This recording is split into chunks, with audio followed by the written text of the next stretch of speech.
Hi అండి. నమస్తే. Welcome back to my channel. ఈరోజు వీడియోలో చిన్న పిల్లలకైనా, పెద్దవాళ్ళకైనా సింపుల్‌గా అండ్ అలాగే క్విక్‌గా చేసుకోగలిగే లంచ్ బాక్స్ రెసిపీ అయిన కరివేపాకు రైస్‌ని ఎలా ప్రిపేర్ చేసుకోవాలో ఇప్పుడు మీతో షేర్ చేసుకోబోతున్నాను. సో లేట్ చేయకుండా ఈ క్విక్ అండ్ ఈజీ రెసిపీ అయిన కరివేపాకు రైస్‌ని ఎలా ప్రిపేర్ చేసుకోవాలో చూసేద్దామా? దీనికోసం ముందుగా ఒక మిక్సర్ జార్ తీసుకొని ఆ మిక్సర్ జార్‌లో 1 టేబుల్ స్పూన్ దాకా జీలకర్రని యాడ్ చేసుకోవాలి. నెక్స్ట్ వచ్చేసి ఒక 6, 7 దాకా మిరియాలను కూడా యాడ్ చేసుకోవాలి. నెక్స్ట్ వచ్చేసి ఒక 9, 10 దాకా వెల్లుల్లిని కూడా యాడ్ చేసుకోవాలి. ఇలా వెల్లుల్లిని యాడ్ చేసుకున్న తర్వాత సన్నగా చిన్న చిన్న ముక్కలుగా కట్ చేసుకున్నటువంటి అల్లంను కూడా యాడ్ చేసుకోవాలి. ఇలా అల్లంను కూడా యాడ్ చేసుకున్న తర్వాత ఒక 2 పచ్చిమిర్చిని కూడా యాడ్ చేసుకోవాలి. ఇలా పచ్చిమిర్చిని కూడా యాడ్ చేసుకున్న తర్వాత నెక్స్ట్ వచ్చేసి ఇలా నీట్గా వాష్ చేసుకున్నటువంటి కరివేపాకును కూడా యాడ్ చేసుకోవాలి.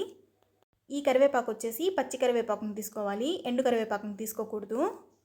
ఇప్పుడు వీటన్నింటినీ ఈ విధంగా కోర్స్గా బ్లెండ్ చేసుకోవాలి. మరీ ఎక్కువగా పేస్ట్ చేసుకోవద్దు. ఈ విధంగా ఉంటే సరిపోతుంది. నెక్స్ట్ వచ్చేసి స్టవ్ వెలిగించుకొని స్టవ్ మీద కడాయి పెట్టుకొని కడాయి హీట్ అయిన తర్వాత 2 టేబుల్ స్పూన్స్ దాకా ఆయిల్ని యాడ్ చేసుకోవాలి. ఇలా ఆయిల్ని యాడ్ చేసుకున్న తర్వాత ఆయిల్ అనేది హీట్ అయిన తర్వాత ఫస్ట్ వచ్చేసి తాలింపు గింజలను యాడ్ చేసుకోవాలి.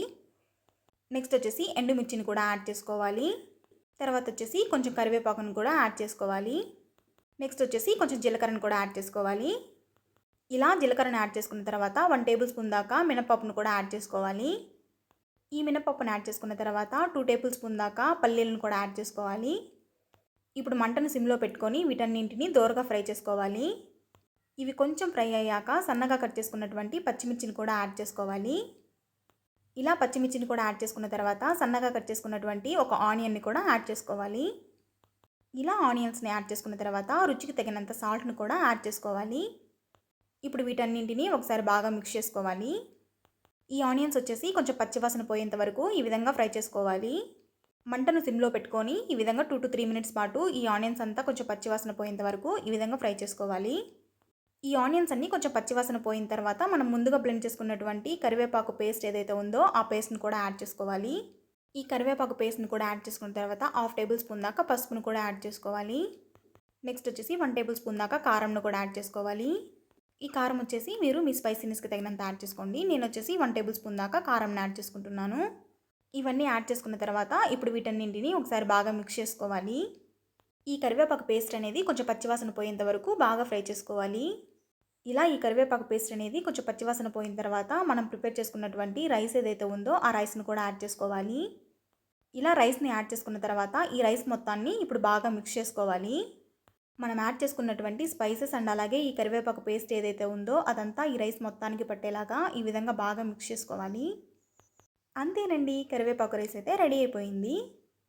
ఫైనల్గా దీన్ని కొంచెం కొత్తిమీరతోటి గార్నిష్ చేసేసుకుందాం. చూసారు కదా, చాలా సింపుల్గా అండ్ అలాగే క్విక్గా చేసేసుకోవచ్చు కదా. ఈ రైస్ని వచ్చేసి లంచ్ బాక్స్లోకి ఎక్కువగా హడావిడిగా కాకుండా క్విక్గా చేసేసుకోవచ్చు. ఈ కరివేపాకు రైస్ని మీరు కూడా తప్పకుండా ట్రై చేసి చూడండి. మీకైతే డెఫినెట్గా నచ్చుతుంది. ఇప్పుడు దీన్ని ఒక ప్లేట్లోకి తీసుకొని సర్వ్ చేసేసుకుందాం. ఈ కరివేపాకు రైస్ని వచ్చేసి రైతాతో సర్వ్ చేసుకోవచ్చు, లేకపోతే ఇలానే తినేసేయచ్చు. నేను వచ్చేసి ఇలానే నార్మల్గానే తినేస్తున్నాను. నార్మల్గా తిన్నా కూడా చాలా టేస్టీగా ఉంటుంది. ఐ హోప్ ఈ వీడియో అనేది మీకు నచ్చిందని అనుకుంటున్నాను. మీకు కనుక ఈ వీడియో నచ్చినట్లయితే లైక్ చేయండి అండ్ అలాగే మీ ఫ్రెండ్స్ అండ్ ఫ్యామిలీ మెంబర్స్కి షేర్ చేయండి.